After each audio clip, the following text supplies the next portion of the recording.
জল পাই না ঠিকঠাক, আমাদের জলের খুবই কষ্ট, আমরা জলের জন্য ছোটাছুটি করি।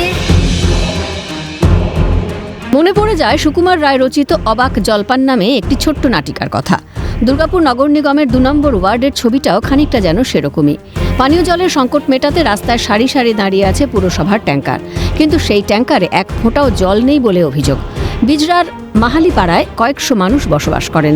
এই এলাকায় পানীয় জলের ভরসা বলতে রাস্তার ট্যাপ কল, কিন্তু সেখানেও জল কখন আসবে জানে না কেউ। এমন পরিস্থিতিতে ভ্যাপসা গরম ও কাঠ ফাটা রোদে রাস্তায় বেরিয়ে জলের ট্যাঙ্কারে জল নিতে গেলে দেখা যায় সেখানে জল নেই। এরপরই ক্ষোভে ফেটে পড়ে স্থানীয়রা। যদি জলই না থাকে তাহলে ফাঁকা ট্যাঙ্ক কেন দাঁড় করিয়ে রেখেছে নগর নিগম? প্রশ্ন তুলেছে এলাকার মানুষ। কখন নাই, বাচ্চাগুলাকে কি করে রাখা হয়? পুজো পাশায় যদি লাগে জল, তো জল কোথায় পাবো বেটা বলো? খাওয়ার জল করো, খাবার জল এইটাই। তাহলে এখন কি করবে? যদি জল তো আজকে এসেছে এখনো, এখন আসে নাই বেটা।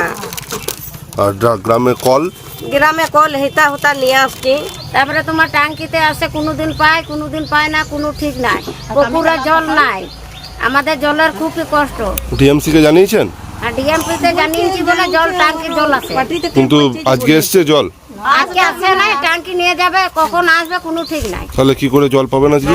যদি আসে তো পায়, না হলে পাইব না। শুধু মাহালিপাড়া নয়, 2 নম্বর ওয়ার্ডের মহুয়া বাগান সহ আশপাশের এলাকার মানুষও জলের ব্যাপক সংকটের মুখে দাঁড়িয়ে আছে।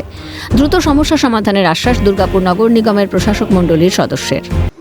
বিজরার যেসব মানুষ আছে মাহালিপাড়া, তাদের এত বিচলিত হওয়ার কিছু নেই। আমরা এখনই মনে হয়, আমি তো যেহেতু কেয়ারটেকারের সাথে আমার কথাও হয়ে গেছে, জলের ট্যাঙ্ক হয়তো কিছুক্ষণের মধ্যেই ওখানে পৌঁছে যাচ্ছে। তারপরে আমরা বিষয়টা দেখছি, যতদিন না জল আসে একদম কন্টিনিউ প্রসেসে যটা জলের ট্যাঙ্ক লাগবে সেটা যেমন ওখানে প্রত্যেকদিন সকালবেলায় জলের ট্যাঙ্ক পৌঁছে যায়। মুখ্যমন্ত্রী মমতা বন্দ্যোপাধ্যায় ও নবান্নর প্রশাসনিক বৈঠক থেকে ক্ষোভ প্রকাশ করে বলেছিলেন, দুর্গাপুর নগর নিগমে যারা রয়েছেন সবাই অপদার্থ। দুর্গাপুরে 6 জন আছে, 6 জনই অপদার্থ, একজন ছাড়া। নতুন করে চেঞ্জ করতে হবে, ভালো লোক খোঁজো, পুলিশকেও বলো ক্রস চেক করে দিতে, কিন্তু পুলিশও অনেক সময় উল্টোপাল্টা ক্রস চেক করে দেয়। জল সংকটের মুখে ফাঁকা জলের ট্যাঙ্কার দাঁড় করিয়ে রেখে মুখ্যমন্ত্রীর সেই বক্তব্যতে শিলমোহর পড়ল বলে অভিযোগ তুলে সরব পদ্ম শিবির। এবং সেখানে সাধারণ মানুষকে একটি জলের ট্যাঙ্কারের ওপর নির্ভরশীল থাকতে হচ্ছে, সেই জলের ট্যাঙ্কারেও জল নেই। তাহলে কি আমরা এটা ভেবে নেব যে দুর্গাপুর মিউনিসিপ্যাল কর্পোরেশন সম্পূর্ণভাবে ফেলিয়ার হয়ে গেছে, ব্যর্থ হয়ে গেছে, এবং সাধারণ মানুষকে বর্তমানে নিজেদের জলের ব্যবস্থা নিজেদিকেই করতে হবে? ভারতীয় জনতা পার্টি কিন্তু বলে রাখছে, যদি আগামী দিনে এই জলের ব্যবস্থা যদি সঠিক না করা হয়, তাহলে সেই সমস্ত মানুষকে নিয়ে হাঁড়ি কলসি নিয়ে আপনাদের ডিএমসির বাইরে বসে জলের জন্য আন্দোলন করতে আমাদেরকে বাধ্য হতে হবে। এখন দেখার পানীয় জলের সমস্যার সমাধান কতদিনে হয়। দুর্গাপুর থেকে রাজেশ সেনগুপ্তের রিপোর্ট, ক্যালকাটা নিউজ।